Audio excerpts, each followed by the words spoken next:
Have you ever just stopped and wondered how our bodies get built? You know, how a single blueprint, our DNA, manages to create something so incredibly complex? Well, today we're jumping headfirst into a medical mystery that pulls back the curtain on one of the body's most important and honestly, most overlooked little conductors. So let's start with the central puzzle, right here.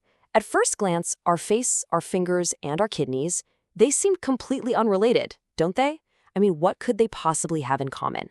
But what if I told you that a single, tiny genetic glitch could throw all of them into disarray at the same time? Well, that's the bizarre mystery we are going to unravel today.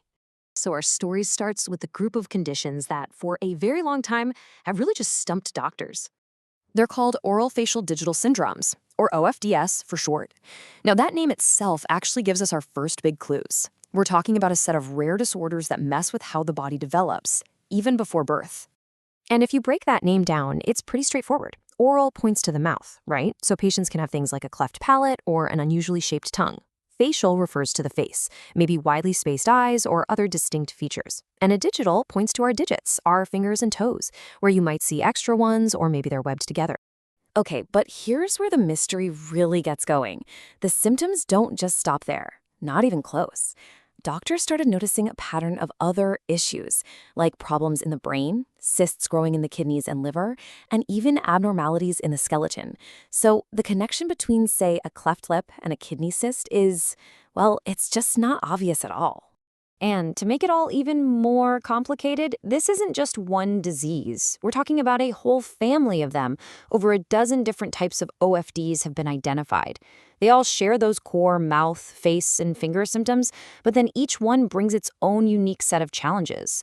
For instance, type 1 often comes with that polycystic kidney disease. Type 4 can cause major issues with the shin bone, and type 6 is linked to a very specific and unusual brain malformation. It's just this huge, messy, overlapping puzzle.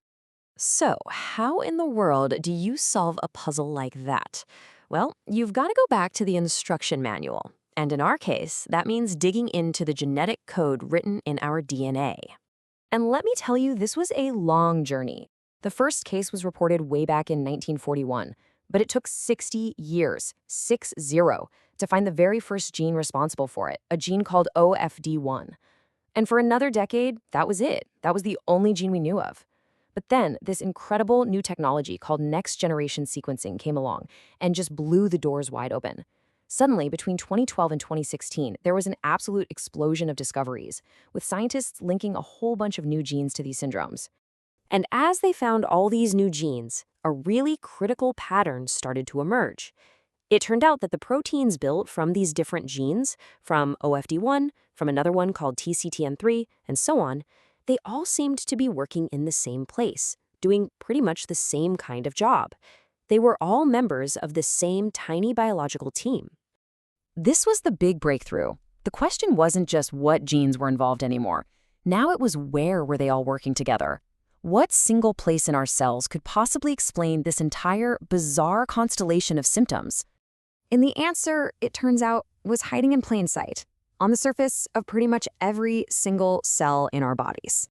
I want you to meet the primary cilium. It's this tiny, microscopic, hair-like thing that basically acts like a cell's antenna. Its whole job is to sense what's going on outside the cell and then relay those signals to the inside, telling the cell what to do, how to grow, what to become, where to go.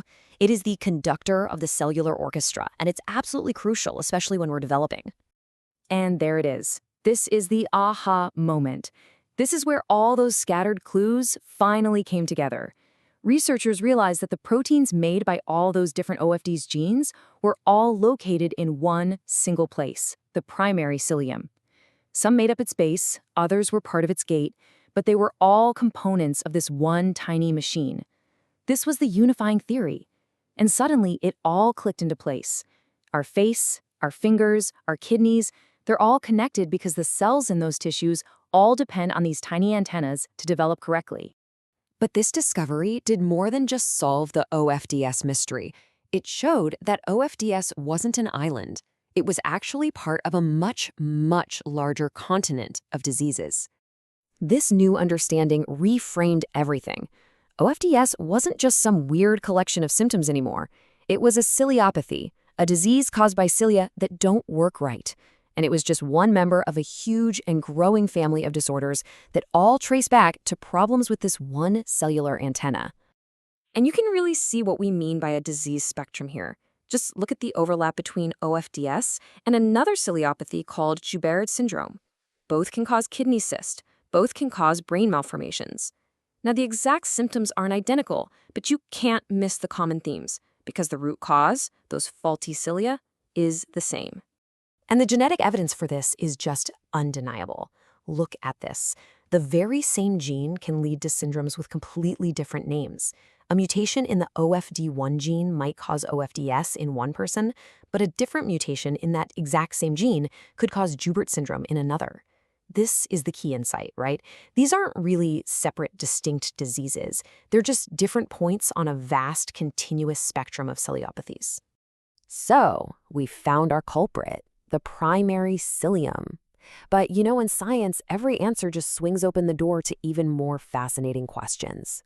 So now, researchers are asking some really deep questions, like, with all this genetic overlap, how many types of OFDS are actually real, distinct things? Can we create a complete map of all the proteins in the cilium so we can predict a patient's symptoms better? And the big one, can we use this knowledge to actually design therapies that can fix or maybe bypass the problems these faulty cilia are causing? And maybe the most tantalizing question of all, the one scientists are really digging into right now, is this. As critical as these cilia are, is their malfunction the entire story? Or do these incredibly complex proteins have other jobs in the cell that we're only just starting to understand? It seems the mystery continues.